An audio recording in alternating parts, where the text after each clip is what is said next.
My dear students, good morning. This is Deepak and today I shall be discussing with you question and answers of the chapter Nelson Mandela Long Walk to Freedom from your main textbook First Flight. So, let's start. First, I will discuss short answer type questions. Question number 1. Why did inauguration ceremony take place in the amphitheater formed by the Union Building in Pretoria? It was the first democratic non-racial government taking oath in South Africa. The ceremony was attended by dignitaries from more than 140 countries around the world and thousands of the people of South Africa of all the races to make the day memorable. So, it took place in the amphitheater formed by the Union Building in Pretoria. Question number 2. What did Mandela think for oppressor and oppressed? Answer. Mandela always thought that both oppressor and oppressed are deprived of their humanity. Oppressor is a prisoner of hatred, while oppressed has no confidence in humanity, so both of them need to be liberated. Question number 3. What freedom meant to Mandela in childhood? During childhood, the meaning of freedom for Mandela was quite limited. He considered it to be free to run in the fields, to swim in the clear stream, free to roast mealies and ride the broad backs of slow-moving bulls. Question number 4. What promise does Mandela make in the beginning of opening of his oath-taking speech? Mandela thanks all the international leaders and guests, as he calls it, on an occasion of joy and victory for justice. He promises that the country shall not again experience the oppression of one by another. Question number 5. Where did the ceremonies take place? Can you name any public buildings in India that are made of sandstones? Answer. The ceremonies took place in the campus of the Union Building of Pretoria, which were attended by dignitaries and leaders of many nations. In India, Rashtrapati Bhavan and Red Fort are buildings made of red sandstone. Question number 6. What does Mandela thank the international leaders for? Mandela get greatly privileged to welcome the international leaders at the swearing-in ceremony because not too long ago, the South Africans were considered outlaws. He thus thanks all of them for having come to witness the historical ceremony. This was a gesture of international recognition to a newly born free democratic nation, and it could be considered as a common victory for justice, peace and human dignity. Question number 7. Why was Nelson Mandela changed into a bold man? Nelson Mandela was changed into a bold man due to his desire of the freedom for his country and his countrymen. He wanted to live a life with dignity as he could not enjoy the limited freedom. Question number 8. What did Mandela realize about his brothers and sisters? What did Mandela realize about his brothers and sisters? Mandela realized that his brothers and sisters were not free in their own country due to their color. The freedom of everyone in his society was curtailed. He joined the African National Congress and fought for the freedom. Question number 9. What ideals does Nelson Mandela set for the future of South Africa? Nelson Mandela set the ideals of liberating people from bondage of poverty, deprivation and suffering. He also set the ideal for a society where there would be no discrimination based on gender or racial origins. Why were two national anthems sung?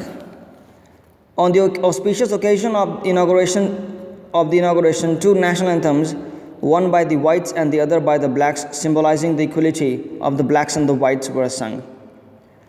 Describe the effect of the policy of apartheid on the people of South Africa. Question number 11. Answer. The policy of apartheid could not be considered fortunate for the people of South Africa. It created distance and a deep wound in the country and the people. Many great men like Oliver Tambo, Walter Sisulu, Yusuf Dadoo, Bram Fisher, etc. were produced due to the brutality and oppression. They were men of great character. Question number 12. How is courage related to the brave man according to the author of the lesson? Or what does courage mean to Mandela? Answer. The author believes that courage is not the absence of fear, but it is the triumph over it. The brave man is not the one who does not feel fear of any kind, but he is the one who has the courage to conquer it. Question number 13. What twin obligations does Mandela mention? Answer. Mandela mentions that every man has twin obligations. The first obligation is to his family, parents, wife and children. The second obligation is to his people, his community and his country. Question number 14. Does Mandela think the oppressor is free? Why? Why not? Answer. Mandela thinks that the oppressor is not free because, according to him, an oppressor is a victim of hatred, who is behind the bars of prejudice and narrow-mindedness. He realizes that both the oppressor and the oppressed are robbed of their humanity and peace. Question number 15. Why did such a large number of international leaders attend the inauguration? What did it signify the triumph of? Answer. To be the part of the inauguration, international leaders showed a gesture of solidarity from international community to the idea of end of apartheid. It was the significance of the victory of good over evil and triumph of a tolerant society without any discrimination. Question number 16. How did Mandela's hunger for freedom change his life? Mandela realized in his youth that it was not just his freedom that was being curtailed, but the freedom of all blacks.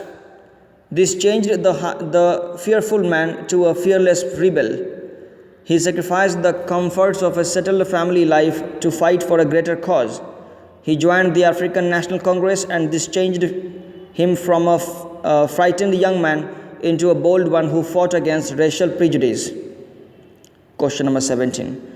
What does Mandela mean when he says he is simply the sum of all those African patriots who had gone before him? Answer.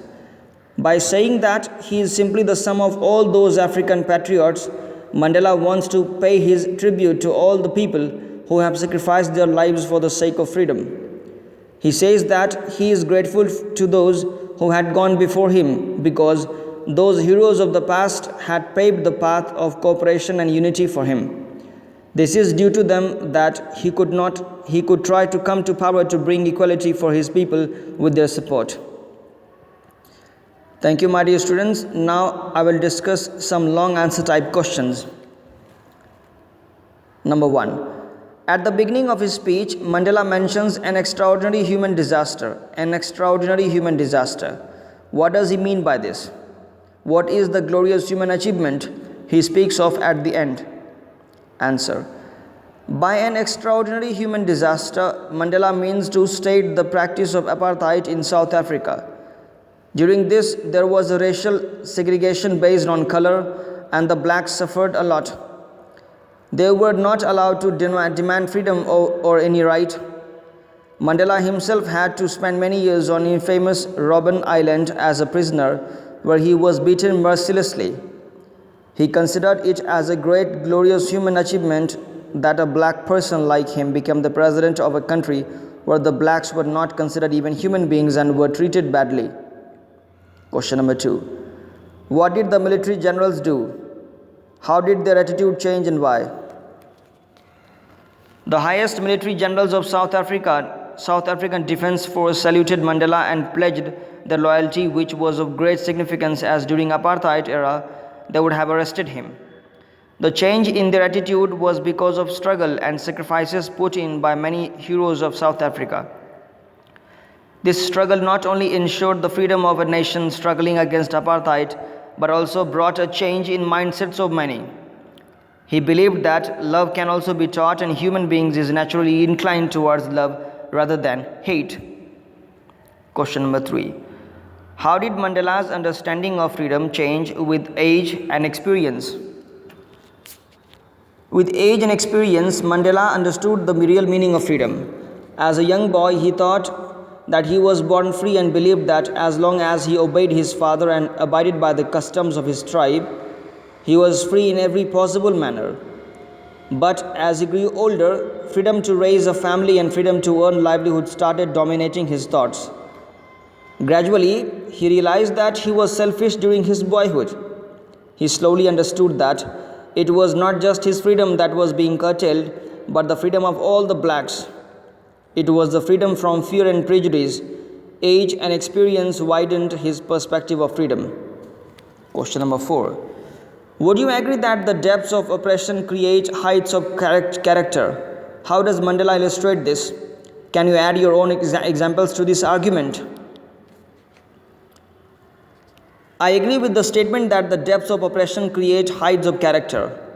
Nelson Mandela illustrates this by giving examples of great heroes of South Africa like Oliver Tambo, Walter Sisulu, and others who were inspired to sacrifice their lives in the long freedom struggle. India is full of such examples.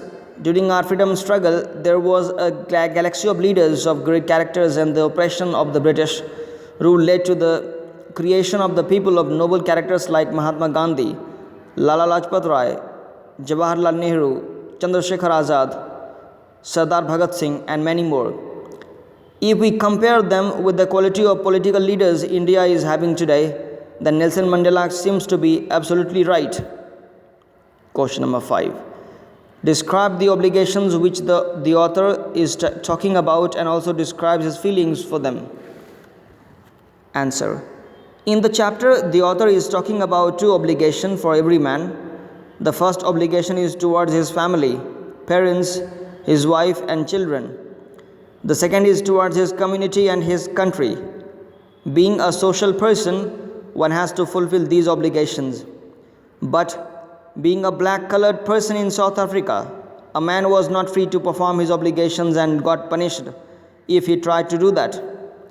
Being a child, the author never thought of such obligations, but thereafter he did so. He fought for the people and the country to be free and enjoy their freedom of performing their duties, personal and social. Question number 6. Describe the value of freedom for the human beings and how it is important for the growth of civilization and humanism as described in the lesson Nelson Mandela Long Walk to Freedom. My dear students, this question is important as this question was asked by CBSE in the year 2014. Answer. Every living being, whether human or other creatures, wants to live free as freedom is natural to all living beings. The value of freedom is better known to that human being who has not tasted it till he gets it. A person who is chained with the limits and not allowed to perform his duties freely values freedom more than anyone else. For instance, the value of freedom is known better to Mandela, who remained behind the bars for most of his life. Think about a bird or animal which is caged, as they have the habit of living with full freedom, but in the cage they are not free and their conditions are very pitiable. Similarly, life becomes a hell if we are deprived of freedom. There is no growth of civilization as it grows only when one has freedom. Similarly, humanism grows only in the atmosphere of freedom. Question number 7. Describe the views of Mandela for the black people who fought and sacrificed their lives for the country's political independence. Answer. Mandela always said that the political freedom was the result of sacrifices of thousands of the black people who had fought for that. He said that these self-sacrifices could not be repaid. He thought himself as the sum of all of those African patriots. He regretted that he could not even thank them. He cursed the policy of apartheid that wounded the people of his country, which would take centuries to heal. He also said that the oppression and brutality of the white people produced great freedom fighters like Oliver Tambo, Walter Sisulu, Luthuli Dadu, Fisher, Sobukwe, and many more. They were the men of courage, wisdom, and large-heartedness. They really suffered a lot for the political freedom of the country. Question number 8. What did being free mean to Mandela as a boy and as a student? How does he contrast these transitory freedoms with the basic and honorable freedoms? Answer. Like any other kid, for Mandela, freedom meant to take merry and enjoy the blissful life. Once one becomes an adult, the antics of childhood looks like transitory because most of the children Childish activities are wasteful from an adult's perspective. Once you are adult, you have to earn a livelihood to bring the bacon home. It's only then when you get an honorable existence in the family and in the society. My dear students, thank you very much for listening to the audio content.